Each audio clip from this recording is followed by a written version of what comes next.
Ya, selamat datang di mata kuliah pemrograman sistem. Pada modul kali ini kita akan melakukan pembahasan mengenai signal.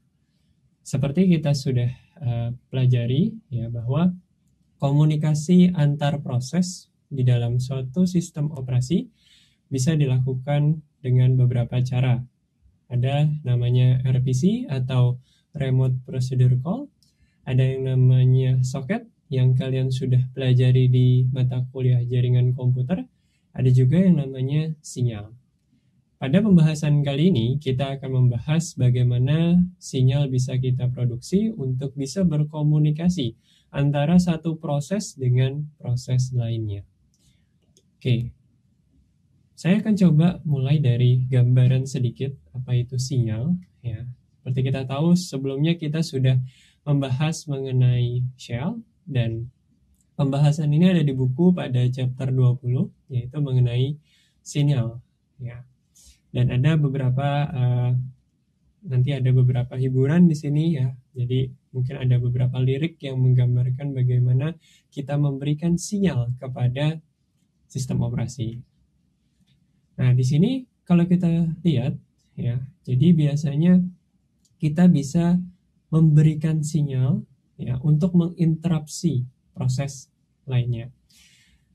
Nah, di sini proses tersebut harus jalan terlebih dahulu ketika kita ingin memberikan sinyal.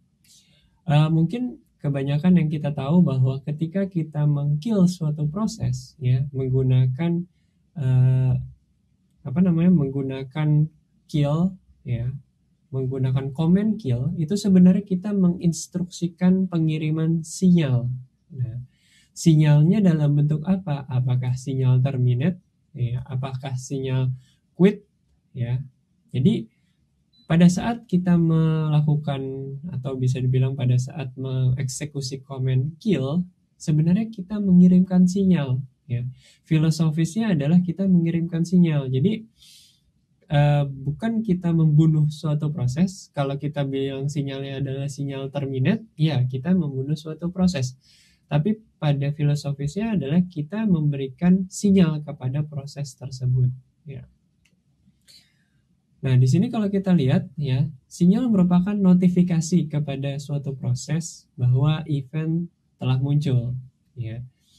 Nah, di sini ada beberapa pilihan bagi proses tersebut ya. Apakah proses tersebut tidak mengindahkan sinyal tersebut, atau proses tersebut akan memproses sinyal tersebut dan mengikuti instruksi-instruksinya ya.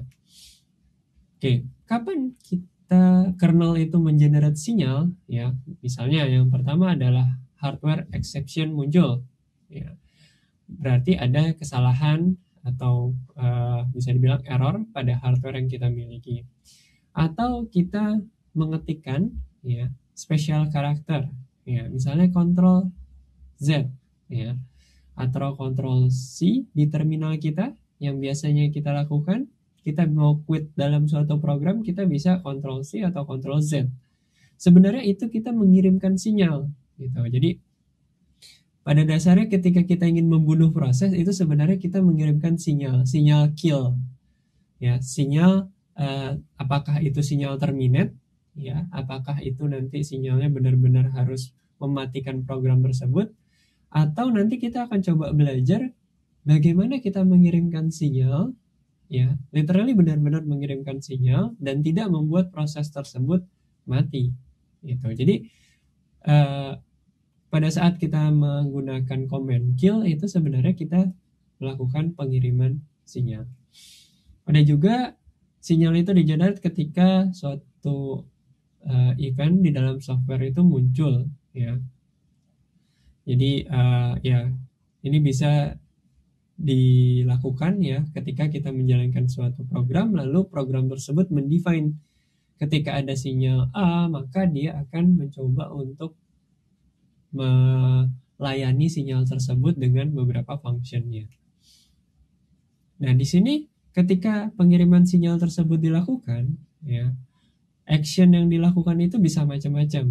Yang pertama adalah signalnya itu dicuekin ya, di-ignore saja, atau proses tersebut di-terminate atau kill, atau core dump-nya di-generate, atau prosesnya itu dimatikan, ya, seperti yang biasa kita lakukan ketika kita mengeksekusi suatu sinyal. Kita mematikan, biasanya kita menggunakan kill command untuk mematikan suatu proses.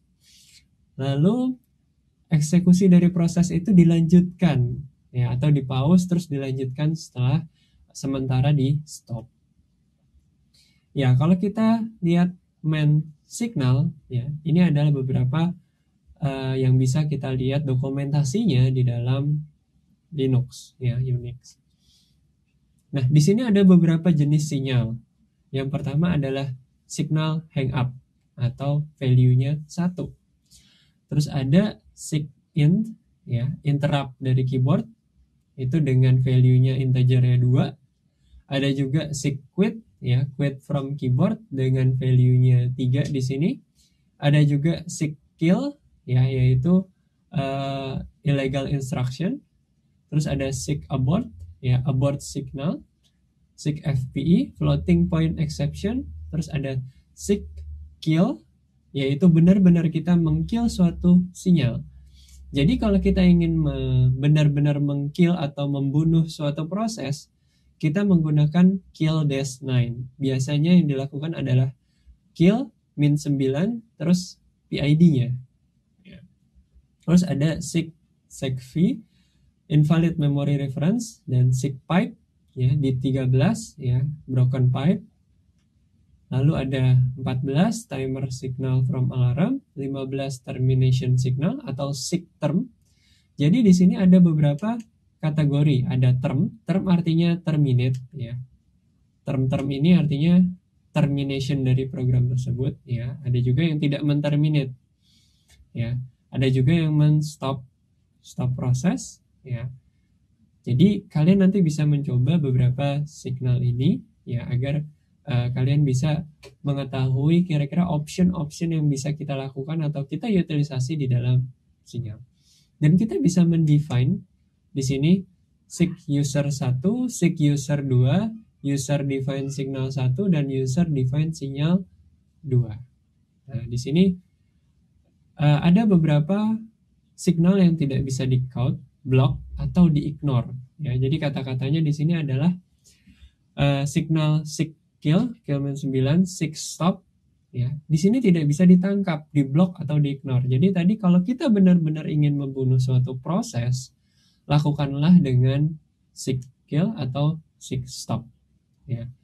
Jadi benar-benar proses tersebut tidak bisa menangkap sinyalnya, tidak bisa memblok sinyalnya, tidak bisa mencuekin juga sinyalnya, ya. Jadi benar-benar signal tersebut menginterrupt dan menterminate program tersebut. Ya, di sini ada sigbus, sigpol, sigprof, sigsys, sigtrap, ya. Ini adalah beberapa option mengenai signal, ya, dari number 1 hingga 32. Ya. Yang biasa kita gunakan, ya, yang common signal adalah hub, hang up, ya. Controlling terminal has gone away, biasanya ini kita lakukan ketika kita keluar dari terminal atau hang up. Yang kedua adalah interrupt. Yang ketiga adalah quit, ya. Nah, yang ultimate adalah sebenarnya yang -9 atau 9, ya. Di sini sinyalnya tidak bisa ditangkap, di-ignore, ya. Unconditionally fatal, no clean up possible. Artinya benar-benar pada saat itu juga proses benar-benar dihentikan. Terus ada terminate, sama juga sebenarnya, tapi lebih makanya dibilang unconditionally fatal yang -9 tersebut. Exit, not really signal, ya, jadi benar-benar exit saja. Nah, di sini mungkin ini semacam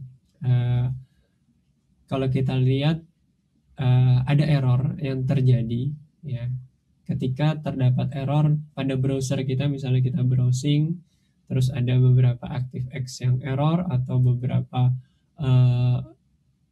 plugin di dalam Mozilla kita yang error. Di sini digambarkan ketika proses dari browser kita error, "Sir, would you please kill yourself in order to free some resources?"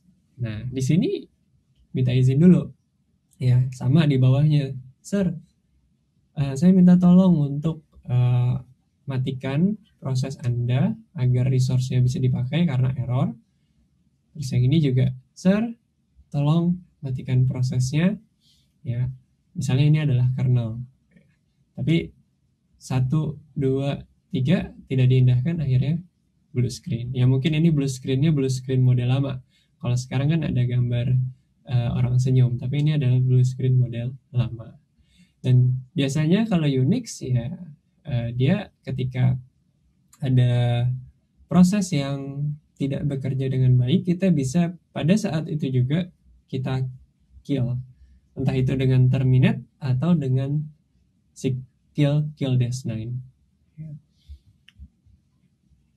Nah, di sini adalah bagian secara teoritis bagaimana sinyal itu dikirimkan dan dihandle. Ya, jadi pada saat program kita berjalan di sini, kita lihat ada mulai dari program, lalu setiap suatu program itu pasti memiliki instruksi yang berjalan terus-menerus sampai program itu selesai atau eksekusinya selesai dilakukan. Nah, pada saat program ini berjalan, ya, di sini ada yang kita lihat di sini kernel call signal handler, ya, on behalf of proses. Jadi signal handler di sini. Nah, ketika dia call signal handler, ya, on behalf of proses, dia masuk ke signal handlernya kernel. Ya. Nah, signal handlernya kernel ini akan mengirimkan, ini kayak suatu proses lain yang nanti akan mengirimkan lagi. Jadi ketika dia mendapat atau mengirimkan kernel call signal handler on behalf of process, jadi dia masuk ke dalam instruksi-instruksi yang ada di sini terlebih dahulu, lalu melanjutkan kembali proses tersebut. Ya, jadi sesuai dengan bagannya di sini diawali dengan pertama muncul dari delivery dari signal, ya, programnya sudah jalan terlebih dahulu. Jadi prerequisite di sini adalah program sudah berjalan terlebih dahulu. Lalu ada masuk suatu sinyal, ya. Setelah masuk suatu sinyal, di sini kernel memanggil signal handler, ya. Ya didasarkan oleh si proses ini. Ya. Ketika di dalam sinyal handler, disinilah dilakukan proses-proses yang butuh dilakukan atau yang memang sudah di setup, ya. Sehingga setelah proses-proses di sini selesai, dia akan melanjutkan programnya kembali. Nah, kalau kita misalnya yang kita kirimkan adalah sinyal terminate, ya otomatis di sini dia tidak akan lanjut lagi ke instruksi-instruksi selanjutnya karena di sini udah di terminate oleh program. Jadi di sini ditunjukkan bahwa sinyal kill itu bukan hanya untuk meng-kill suatu proses atau membunuh suatu proses, tapi pada dasarnya itu adalah sebuah sinyal yang dikirimkan. Jadi pada dasarnya adalah sebuah sinyal yang dikirimkan, baik itu sinyal untuk terminate, sinyal untuk dibunuh, ya, atau sinyal untuk user define, ya, terserah dari usernya. Ya, ini adalah sebagian penjelasan teori bagaimana suatu sinyal bisa direproduce.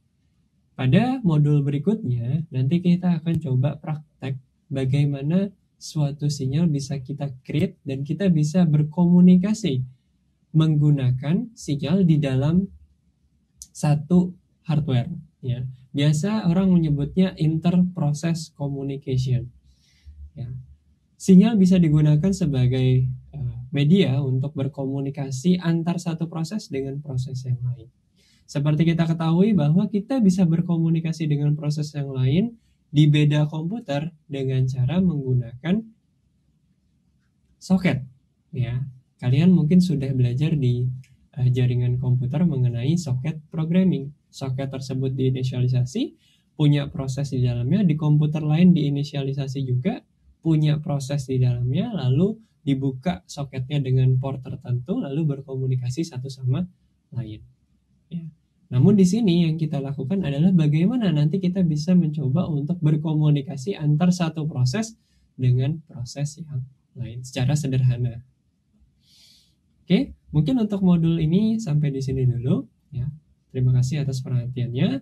Semoga teori ini bermanfaat untuk kita semua.